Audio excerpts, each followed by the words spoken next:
ఓం శ్రీ రామచంద్ర పరబ్రహ్మణే నమః. భగవద్బంధువులందరకు హృదయపూర్వక నమస్కారాలు. ఓం శ్రీ రామచంద్ర పరబ్రహ్మణే నమః.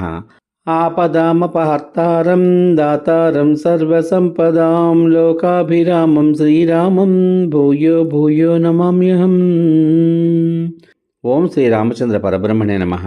శ్రీ వాల్మీకి రామాయణము 4వ కాండమైన కిష్కింధాకాండమునందలి 22వ సర్గయందలి గల 1వ శ్లోకం నుంచి 32వ శ్లోకం వరకు గల అన్ని శ్లోకముల యొక్క వచన భావసారాన్ని వాలి, సుగ్రీవుడు, అంగదుడు వారిద్దరికీ తన మనసులోని అభిప్రాయాన్ని తెలిపి ప్రాణములు విడుచుట అనే కథగా విందాం.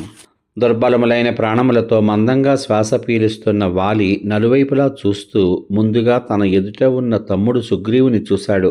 వానరరాజైన వాలి విజయాన్ని పొందిన ఆ సుగ్రీవుని పలకరించి స్పష్టమైన మాటలతో స్నేహపూర్వకంగా ఈ విధంగా పలికాడు.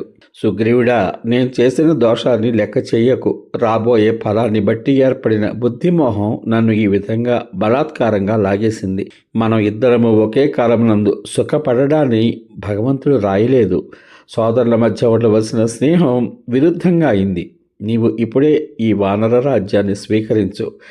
నేను ఈ క్షణమునందే యమలోకానికి వెళ్ళిపోతున్నాను.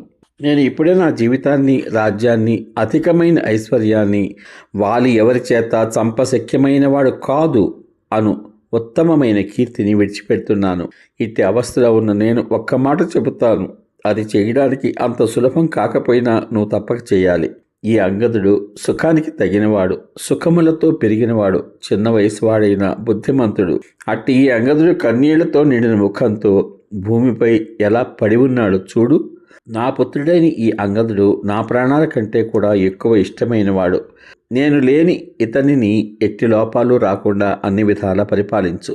ఓ సుగ్రీవా, నా వలనే నీవు కూడా ఈ అంగదునకు తండ్రివిగాను, అన్నీ ఇచ్చేవాడుగాను, అన్ని వైపుల నుంచి రక్షించేవాడుగాను, భయములందు అభయం ఇచ్చేవాడివిగాను ఉండాలి. మంచి కాంతి కలవాడు, నీతో సమానమైన పరాక్రమం కలవాడు అయిన ఈ అంగదుడు నీ ముందు నిలిచి రాక్షసులను సంహరించడానికి నీకు తోడ్పడగలడు. బలవంతుడు, తేజస్సాలి, తారాపుత్రుడు, యువకుడు అయిన ఈ అంగదుడు యుద్ధంలో పరాక్రమాన్ని చూపించి నా కుమారునికి యుద్ధంలో పరాక్రమాన్ని చూపించే పనులు చెప్పగలిగితే నా కుమారుడు ఆ పనులు చేయగలడు. సుషేణుని కుమార్తె అయిన ఈ తార కూడా అతి సూక్ష్మములైన విషయములను గూర్చి ఆలోచించి నిర్ణయించుటయందు, అకస్మాత్తుగా వచ్చే అనేక ఉపద్రవాలలో చేయవలసిన పనులందు మంచి సామర్థ్యం కలది. ఈ తార మంచిది అని చెప్పిన కార్యాన్ని నిస్సంశయంగా చేయవచ్చు. తార అభిప్రాయం ఎన్నడూ మరొక విధంగా మారదు. నీవు రాముని కార్యాన్ని ఏమాత్రం శంకించకుండా చేయాలి. ఆ విధంగా చేయకపోతే అధర్మం అవుతుంది. నీచే అవమానితుడై రాముడు నిన్ను కూడా చంపివేస్తాడు. ఓ సుగ్రీవా, ఇదిగో ఈ దివ్యమైన బంగారు మాలను నీవు ధరించు. నేను మరణించినట్లయితే శవస్పర్శ దోషముచే జయలక్ష్మిని ఇచ్చు ప్రశస్తమైన శక్తి ఈ మాల నుంచి దూరమైపోతుంది. వాలి సోదర స్నేహంతో పలికిన మాటలు విని సుగ్రీవుడు సంతోష విహీనుడై మరల దీనుడై రాహుమింగిన చంద్రుని వలె ఉన్నాడు.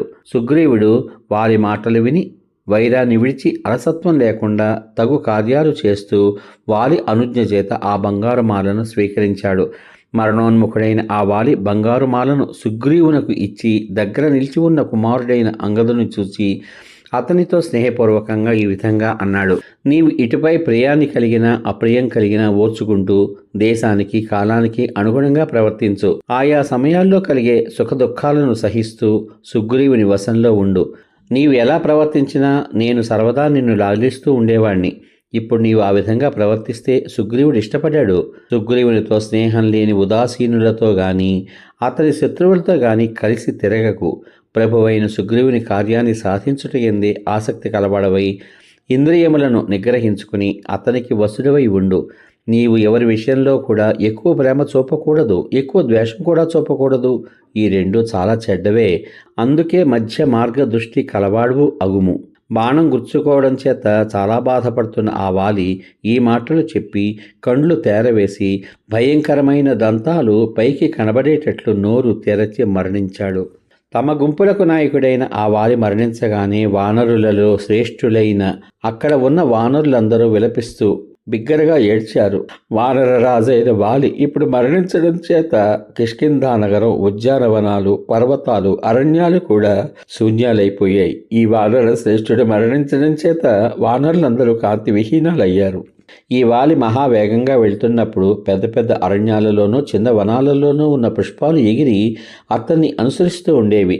ఇప్పుడు అలా ఎవడు చేయగలడు? వాలి మహాత్ముడు, గొప్ప బాహువులు కలవాడు అయిన గోలభుడు అనే గంధర్వునితో 15 సంవత్సరాల పాటు గొప్ప యుద్ధం చేశాడు. రాత్రి ఎందు గాని పగటి ఎందు గాని ఆ యుద్ధానికి విరామం లేకపోయింది. 16వ సంవత్సరంలో ఆ గోలభుడు చంపబడ్డాడు.